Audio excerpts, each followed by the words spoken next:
everyone, I am Ifra. Hope you are doing well. तो start करते हैं आज का टॉपिक। आज हम पढ़ने वाले हैं टैली ईआरपी में। देखिए हमने प्रीवियस सेशन में कंप्लीट किया है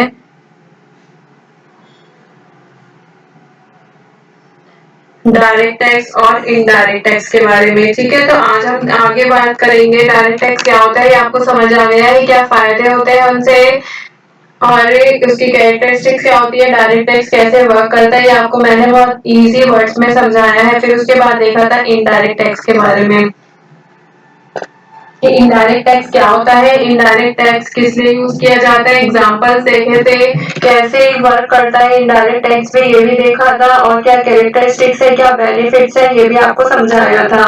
आज हम बात करने वाले हैं एडवांटेजेस और डिसएडवांटेजेस, या फिर आप बोल सकते हैं merit and demerits of direct tax. पहले हम क्या पढ़ेंगे, डायरेक्ट टैक्स के एडवांटेजेस देखेंगे, फिर उसके बाद जैसे कंप्लीट हो जाएगा, अगर टाइम बचा तो डिसएडवांटेजेस भी देख लेंगे। तो आई होप जितना अभी तक किया है वो तो क्लियर हो गया होगा। आज का टॉपिक स्टार्ट करते हैं और डायरेक्ट टैक्सेस के बारे में और ज्यादा नॉलेज गेन करते हैं। तो यहाँ पे अपने नोट्स को ओपन करेंगे सबसे पहले।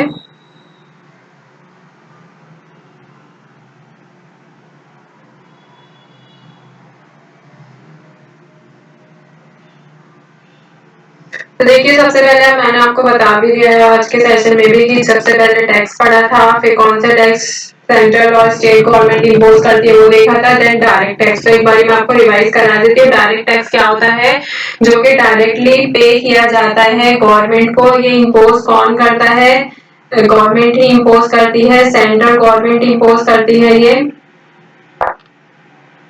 ठीक है, और ये एग्जांपल इसका है income tax, land tax, property tax, poll tax, transfer tax, capital gain tax, corporate tax, ये सब। तो ये तो आपको क्लियर हो गया है। इसकी कैरेक्टरिस्टिक्स क्या थी, आपको एक बार रिवाइज कर दे, फिर आते हैं मेन टॉपिक पर। क्योंकि बेसिक पता होगा तभी आपको एडवांटेज और डिसएडवांटेज भी समझ आएगा। कैरेक्टरिस्टिक्स क्या है इसकी, कि डायरेक्टली पे किया जाता है by the tax payer to the central government. Central government को ये पे किया जाता है, सेंट्रल गवर्नमेंट इसको चार्ज करती है। ठीक है, फिर नेक्स्ट आता है टैक्स रेट, जो होता है वरीज बाय इनकम, इनकम के अकॉर्डिंग, या फिर यहाँ पे आप वेल्थ भी लिख सकते हैं। इनकम और वेल्थ के अकॉर्डिंग ही यहाँ पर क्या है, टैक्स रेट जो है चार्ज किया जाता है कि इतनी इनकम पर इतना टैक्स लगेगा, इतनी वेल्थ पर इतना टैक्स लगेगा। टैक्स पेयर के पास लायबिलिटी होनी चाहिए। जैसे मतलब मान लेते हैं मेरी इनकम इतनी है, मैंने अपनी टैक्स लायबिलिटी को कैलकुलेट किया, कैलकुलेट करके गवर्नमेंट को पे किया। गवर्नमेंट जो होगी वो सारे टैक्सेस का जितना भी पैसा होगा वो पब्लिक सर्विसेज के लिए यूज करेगी। ठीक है, तो यहाँ तक आपको इनडायरेक्ट टैक्स तो समझ आ गया है। अभी हम बात करेंगे advantages of direct tax और disadvantages of direct tax। तो first one is promote equality. तो इसमें क्या बताया गया है कि इक्विलिटी को प्रमोट करता है। कैसे, यहाँ पे लिखा है इक्विटेबल इन नेचर। कैसा होता है, नेचर में इक्वल होता है, मतलब इक्विटेबल लिखा है वैसे तो, बट इक्वल आप इसी वर्ड्स में समझ सकते हैं।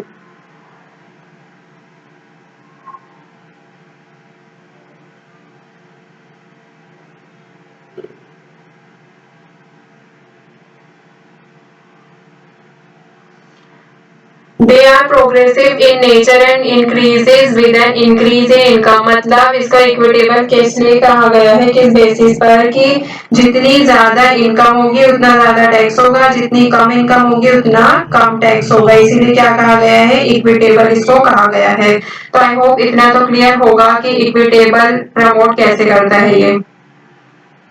फिर सेकंड पॉइंट है source of revenue. Source of revenue क्या है, it is the primary source of revenue of the government. Direct tax जो है डायरेक्टली पे किया जा रहा है गवर्नमेंट को, तो क्या हो गया, उसका प्राइमरी सोर्स हो गया। रेवेन्यू क्या होता है, इनकम।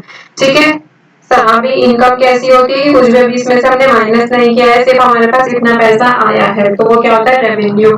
फिर आता है यहाँ पे tax saving provision. There are different type of tax saving provisions allowed under the Income Tax Act 1961 that help you lower the tax liability and help in saving the tax rate।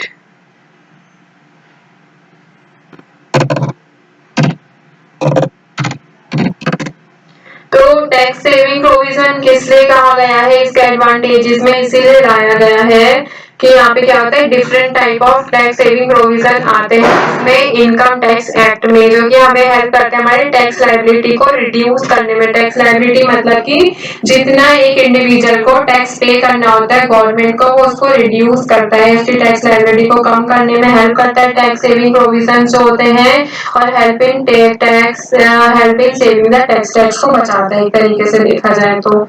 Fourth one is strategising inflationary trend. इस inflation क्या होता है, जब भी चीजें महंगी हो जाती है, ठीक है, बोलते हैं ना मंदी आ गई है, तो वो क्या होता है, इन्फ्लेशन आ गया है।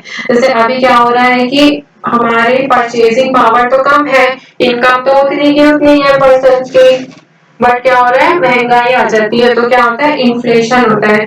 स्ट्रेटेजाइजिंग इन्फ्लेशन ट्रेंड मतलब कि if the government feels that there is high inflation, अगर ज्यादा महंगाई आती है, ज्यादा इन्फ्लेशन होता है, it can increase the tax rate so that disposal income is reduce. तो जिससे क्या होगा, किसी भी इंडिविजुअल के डिस्पोजल इनकम को हम रिड्यूस कर सकते हैं।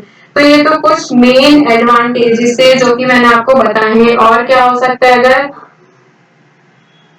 हम बात करें एडवांटेजेस की, ट्रांसपेरेंसी आती है। मैं आपको प्रीवियस सेशन में बताया था कि जब डायरेक्ट टैक्स क्या होते हैं समझा रही थी। ट्रांसपेरेंसी आती है, डायरेक्ट टैक्स प्रमोट करते हैं ट्रांसपेरेंसी को, उन्हें पता होता है कि उन्हें कितना पे करना है। टैक्स इवेजन को रिड्यूस करता है, स्टेबिलिटी लाता है। Direct taxes provide stable revenue for the government. Stable revenue मतलब कि उन्हें पता होता है कि इतना रेवेन्यू जो है हमें गवर्नमेंट को देना ही है, मतलब गवर्नमेंट को मिलना ही है। एनकरेजेस सेविंग, वही आपको अभी बताया कि सेविंग को एनकरेज करता है, बढ़ाता है। टैक्स सेविंग प्रोविजन की हेल्प से redistributive justice, direct tax help reduce income inequality.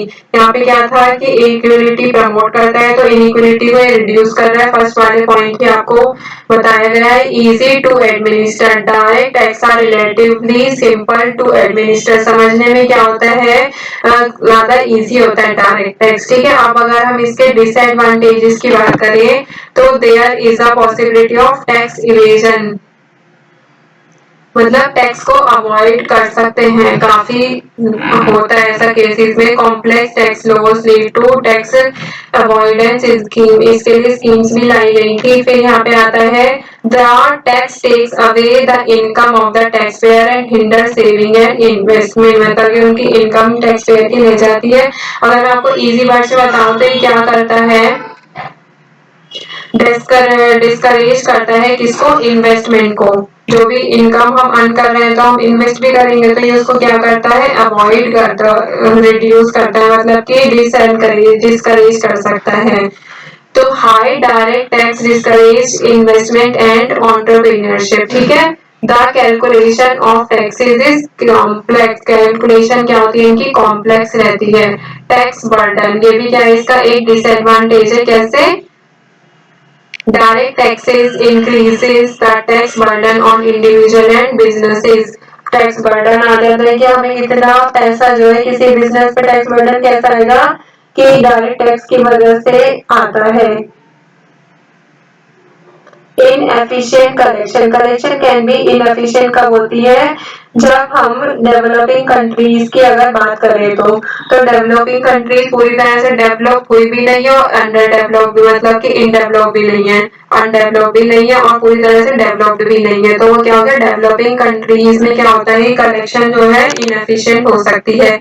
Economic efficiency, economic efficiency मतलब कि direct taxes can distort economic decision, economic decision लेने में भी ये काफी ज्यादा डिस्टॉर्ट होते हैं, तो मतलब कि ये भी एक इस तरह का डिसएडवांटेज ही है।